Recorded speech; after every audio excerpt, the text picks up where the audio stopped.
Hi guys, welcome to my channel. நான் SJ. நம்ம ஒரு யோகின் சுயசரித புக்ல கூட விஷயம் ஒன்றா பார்த்துட்டு வரோம். அதுல நம்ம இன்னைக்கு என்ன பார்க்க போறோம்னா, சுவாமி விசுதானந்தரை பத்தி தான் பார்க்க போறோம். இவர் யாரு, என்ன பண்ணான்றத போய் பார்க்கலாம். அது இல்லாம ஒரு யோகின் சுயசரித புக்கை எழுதினர் யாருன்னு நம்ம எல்லாருக்குமே தெரியும். ஸ்ரீ பரமஹம்ச யோகானந்தர். இவருடைய இயற்பெயர் முகுந்தன். சரியா? இவருக்கு ஒரு நடுத்தரமான வயசா இருக்கும்போது கல்கத்தால ஒரு காளி கோயிலுக்கு போகலாம்னு சொல்லிட்டு போயிருக்காரு. போய் பிரார்த்தனை பண்ணலாம்னு சொல்லிட்டு அப்படி கோயில போயிட்டு கும்பிட்டு இருக்கும்போது அங்க ஒரு யோகி வராரு. யோகியை பார்த்து பேசிட்டு இவர் கிளம்பலான்னும் போது யோகி என்ன சொல்றாரு, இந்த மாதிரி உன்னோட வாழ்க்கையில ஒரு சில விசித்திரமான சம்பவம் இன்னைக்கு நீ பாப்ப அப்படின்றாரு. இவரும் சரின்னு சொல்லிட்டு கிளம்பி வந்துடுறாரு. அப்படி வரும்போது வர வெளியே பழைய ஃப்ரெண்டா பாக்குறாரு. பார்த்து பேசிட்டு கிளம்பும்போது ஃப்ரெண்ட் என்ன சொல்றாரு, இங்க ஒரு வீட்டுல கந்தா பாபான்னு ஒருத்தர் இருக்கிறாரு, நறுமணங்கள்லாம் இயற்கையாவே வர வைப்பாராம், நீ அவரை பார்த்துட்டு கூட வீட்டுக்கு போடா அப்படின்றாரு. இவரும் சரின்னு சொல்லிட்டு போறாரு. அவர் சொன்ன இடத்துக்கு போய் பாக்குறாரு. ஒரு வீட்டுல அந்த மாதிரி ஒரு பாபா உட்காந்துட்டு இருக்காரு. அவரை சுத்தி சிஷ்யங்கள்லாம் உட்காந்துட்டு இருக்காங்க. இவரும் போய் ஒரு ஓரமா உட்காந்துக்கிறாரு. கொஞ்ச நேரத்துக்கு அப்புறம் அந்த பாபா கண்ணை திறந்து நிறைய இவரை தான் பாக்குறாரு. யாருன்னா முகுந்தனை பார்த்துட்டு, உன்னை பார்த்து ரொம்ப சந்தோஷம் அப்படின்றாரு. இவரும் சரி சொல்லி கிட்ட போயிட்டு வணங்க வச்சுட்டு இவர் கேள்வியும் கேட்கறாரு. என்னன்னா, சாதாரண நறுமணத்தை வர வைக்கிறதுக்கு நம்ம கடவுளை பயன்படுத்தலாமா அப்படின்னு சொல்லி கேட்கறாரு. உடனே அவர் என்ன சொல்றாரு, உலகத்துல இருக்கிற எல்லாத்துமே கடவுள் தான் படைச்சாரு. அப்படி இருக்கும்போது பூவும் கடவுள் தான் படைச்சாரு. அந்த பூல வரக்கூடிய ஸ்மெல்லும் அவர் தானே படைச்சாரு. அவர் வாசனை தான் சொல்றாரு, நான் ஸ்மெல்னு சொன்னேன். ஸ்மெல்லும் அவர் தானே படைச்சாரு அப்படின்னும் போது நான் அதை செய்யறது ஒன்றும் தப்பு இல்லையே அப்படின்றாரு. ஆனா கடவுளால ஒரு பூவை உருவாக்க முடியுமே, உங்களால முடியுமான்னு சொல்லி கேட்கிறாரு. என்னால பூவும் உருவாக்க முடியும், ஆனா நான் வாசனைகளை மட்டும்தான் மக்கள் கிட்ட காமிக்கிறேன், நானும் வர வைக்கும் செய்யறேன் அப்படின்றாரு. வாசனைகளை நீ வர வைக்கணும், அப்ப சென்ட் ஃபேட்லாம் ஈத்து முடியலாமா, தேவைப்படாதா அப்படின்றாரு.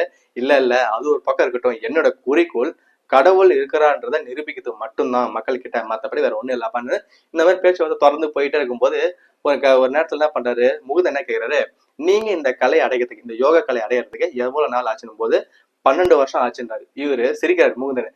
12 வருஷம் வேஸ்ட் பண்ணிக்கோங்க வாழ்க்கையில.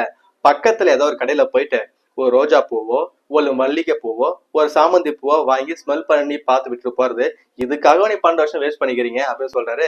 இவர் சிரிச்சுனே இருக்கும்போது சரி உனக்கு என்ன வேணும்னு சொல்லி கேட்கறாரு. அவர் உடனே கையை நீட்டி எனக்கு ரோஜா பூ ஸ்மெல் வேணும் அப்படின்றாரு. அப்படியே ஆகட்டும்னாரு. கையை ஸ்மெல் பண்ணி பாக்குற உள்ளங்கைய, ரோஜா பூ ஸ்மெல் தான் வருது. அதுக்கப்புறம் என்ன பண்றாரு, பக்கத்துல ஒரு பூ இருக்கு, வாடி போன பூ இருக்கு, அதை எடுத்து காமிக்கிறாரு. எனக்கு இதுல மல்லிகை பூ வாசனை வரணும்னு.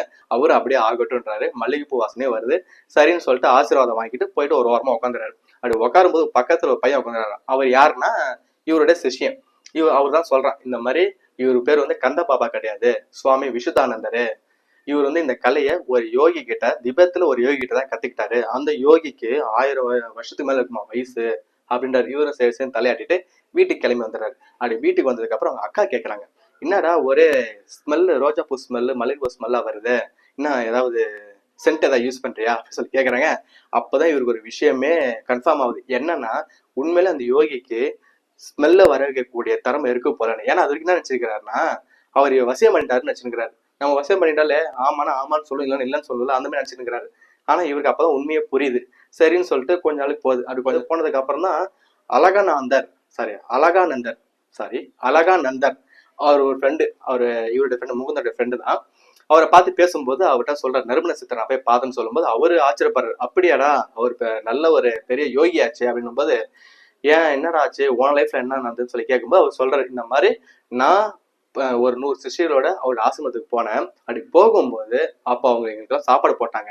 அப்போ நான் அவர்கிட்ட கேட்டிருந்தேன், இந்த மாதிரி அந்த நேரத்தான அந்த சீசன் இல்லடா, ஆரஞ்சு பழம் தான் நல்லா இருக்குமே அப்படின்னு சொல்லி அவர்கிட்ட கேட்டேன். அவர் அப்படியே ஆகட்டும்னாரு.